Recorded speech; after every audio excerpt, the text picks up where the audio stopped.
Polavaram MLA Chirri Balaraju ఒక సాదాసీదా రైతు కుటుంబం నుంచి వచ్చిన వ్యక్తి. మొన్నటి వరకు డ్రైవర్గా ఉన్న ఆయన నేడు కోట్లకు పడగలెత్తారా? నియోజకవర్గంలో ప్రతి పనికి ఓ రేటు కట్టి మరీ వసూలు చేస్తున్నారా? మద్య షాపులపైన మామూలు గట్టిగానే వసూలు చేస్తున్నారా? ఆయనపై ఎందుకు అవినీతి ఆరోపణలు వెలువెత్తుతున్నాయి? పోలవరం బాలరాజుకు వరంగా మారిందా? బాలరాజా మజాకా? ఆయన రేంజే వేరబ్బా అనే స్థాయికి చేరుకున్నారా? అసలు ఏం జరిగిందో ఇప్పుడు చూద్దాం.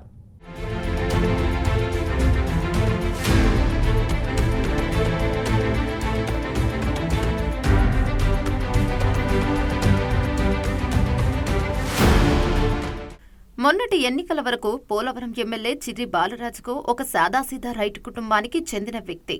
కానీ నేడు కోట్లకు పడగలెత్తారనే టాక్ వినిపిస్తోంది. గతంలో ఆయనకు చిన్న ఇల్లు మాత్రమే ఉండేదని, ఎమ్మెల్యే అయ్యాక నేడు కోట్లాది రూపాయలతో విలాసవంతమైన భవనంతో పాటు సాక్షాత్తు పార్టీ అధినేతకు క్యాంప్ ఆఫీస్ కట్టారంటే ఆయన రేంజ్ ఏంటో అందరికీ తెలుస్తోందని నియోజకవర్గంలో ప్రజలు గుసగుసలాడుతున్నారు. అలాగే ప్రభుత్వం నూతనంగా తీసుకొచ్చిన మద్యం పాలసీలో బుట్టాయిగూడెం మండలం దొరమామిడి, రామారావుపేట సెంటర్, జీలుగుమిల్లి మండలం రాజన్నగూడెంలో టెండర్లు దక్కించుకున్న వారిని ఎమ్మెల్యే బాలరాజు బెదిరించి మద్యం షాపులను బలవంతంగా తీసుకున్నారని ప్రజలు బాహాటంగా చెప్పుకుంటున్నారు. తన నియోజకవర్గంలో ఉన్న మద్యం సిండికేట్లు అందరూ ఎమ్మెల్యే గారికి ఫార్మాలిటీ కట్టి మరీ అధిక ధరలకు అమ్ముకుంటున్నారనేది అందరికీ తెలిసిన విషయమే. నూతన మద్య పాలసీ వచ్చిన దగ్గర నుంచి బ్రాందీ షాపులు ఉన్నప్పటికీ పోలవరం నియోజకవర్గంలో బెల్ట్ షాపులు ప్రతి గ్రామానికి డోర్ డెలివరీలు ఎక్కువయ్యాయని తెలుస్తోంది.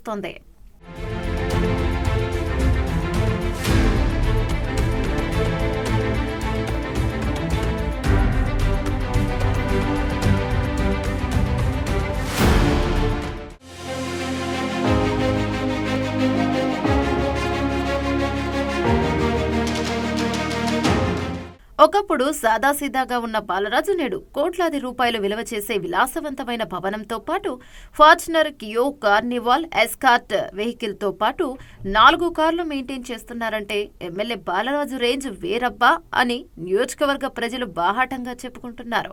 గతంలో ఈ పోలవరం నియోజకవర్గంలో పనిచేసిన ఏ ఎమ్మెల్యే అయినా బయటికి వస్తే సాదాసీదాగా ఒక కారులోనే వచ్చేవారు. కానీ మన బాలరాజు గారు మాత్రం ఒక ఎస్కార్ట్ వాహనంలో గన్మెన్లతో పాటు ప్రైవేట్ సెక్యూరిటీ కూడా పెట్టుకుని సైరన్ మూతలతో వెళ్తారని నియోజకవర్గ ప్రజలు చెప్తున్నారు. గెలిచిన 8 నెలల్లోనే ఎమ్మెల్యే గారికి ఇన్ని కోట్ల రూపాయలు ఎలా వచ్చాయని ఎవరిని అడిగినా R&R ప్యాకేజీ బాలరాజుకు వరంగా మారిందని నియోజకవర్గ ప్రజలు చెవులు కొరుక్కుంటున్నారు. ఇక ఇదిలా ఉంటే జీలుగుమిల్లి మండలంతో పాటు ఇతర మండలాల్లో ఎమ్మెల్యే గారి కనుసన్నల్లో మట్టి మాఫియా నడుస్తోందని, ఎవరికి మట్టి కావాలన్నా ఆయన అనుమతి తప్పనిసరి అని ఎమ్మెల్యే గారికి సుంకం కట్టకుండా లారీ అయినా ట్రాక్టర్ అయినా చక్రం కదలదని ఆరోపణలు వినిపిస్తున్నాయి.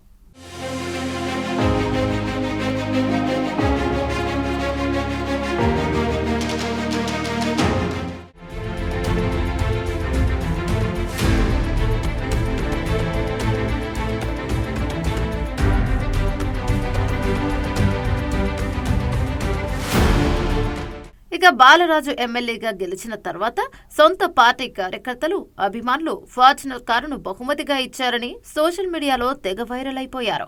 ఈ నేపథ్యంలో జనసేన అధినేత ఆగ్రహానికి గురైన ఎమ్మెల్యే ఆ కారును కొన్ని రోజులు పక్కన పెట్టారట. ఎమ్మెల్యే బాలరాజుకు సంబంధించిన ఫీడ్బ్యాక్ తీసుకున్న పార్టీ అధ్యక్షుడు సైతం బాలరాజును పార్టీలో పక్కన పెట్టారని టాక్ నడుస్తోంది.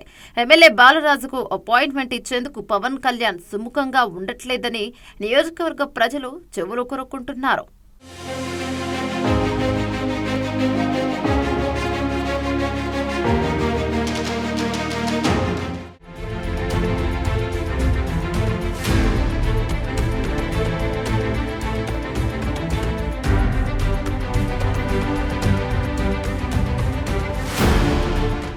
ఇదిలా ఉంటే పోలవరం ఏజెన్సీ కింగ్ గా పేరున్న కరాటం రాంబాబు తన పలుకుబడిని ఉపయోగించి పవన్ కళ్యాణ్తో చిర్రి బాలరాజుకు టికెట్ ఇప్పించారనేది అందరికీ తెలిసిన విషయమే.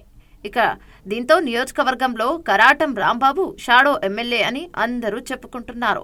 ఏ పని చేయాలన్నా ఏ పని చేయకూడదన్నా కరాటం రాంబాబు శాసిస్తారట. కరాటం రాంబాబుతో పాటు కరాటం సాయి, గడ్డమరుగు రవికుమార్లు ఎమ్మెల్యేకు లెఫ్ట్ రైట్ అని కూడా ఆరోపణలు వెల్లువెత్తుతున్నాయి.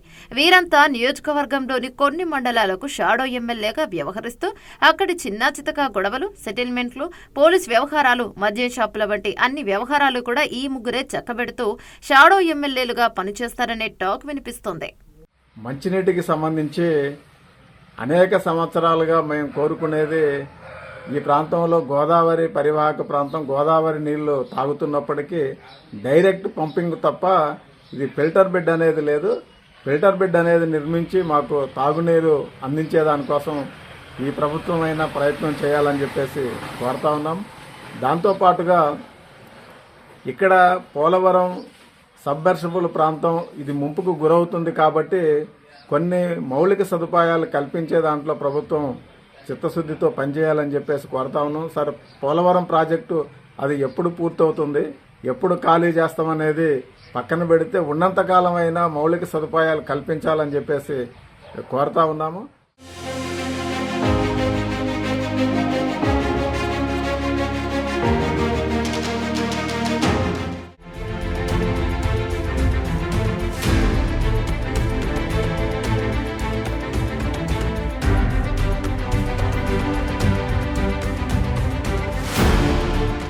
మరోవైపు తెలుగుదేశం పార్టీ నమ్ముకొని పార్టీకి ఎంతో సేవ చేసిన బోరగం శ్రీనివాసరావు సీటు ఆశించి భంగపడ్డారు. దీంతో ఆయనకు టీడీపీ పార్టీ ట్రైకార్ చైర్మన్ పదవి ఇచ్చి శాంతింపచేశారు. అయితే ఇటు బోరగం శ్రీనివాస్, అటు కరాటం రాంబాబు ఎవరికి వారే ఎమ్మెల్యే రీతిలో వ్యవహారం చేస్తున్న నేపథ్యంలో నియోజకవర్గంలోని అమాయక గిరిజన ప్రజలు తమ సమస్యలను ఎవరి వద్దకు వెళ్లి చెప్పుకోవాలో తెలియక తలలు పట్టుకున్నారట. మొదట్లో కరాటం రాంబాబు, ఎమ్మెల్యే బాలరాజు ఒకటే అనే భావన ఉన్నప్పటికీ వారిద్దరి మధ్య కూడా కొన్ని వ్యవహారాల్లో తేడాలు రావడంతో ఎవరికి వారు నియోజకవర్గంలో సొంత పాలన చేస్తున్నారని ప్రజలు కొరుక్కుంటున్నారు. మరి బాలరాజుపై వస్తున్న ఆరోపణల నేపథ్యంలో బాలరాజు తనను తాను సరిదిద్దుకుని ముందుకు సాగుతారో, లేక ఎవరైతే నాకేంటి అంటూ తన స్టైల్లో ముందుకు వెళ్తారో వేచి చూడాలి.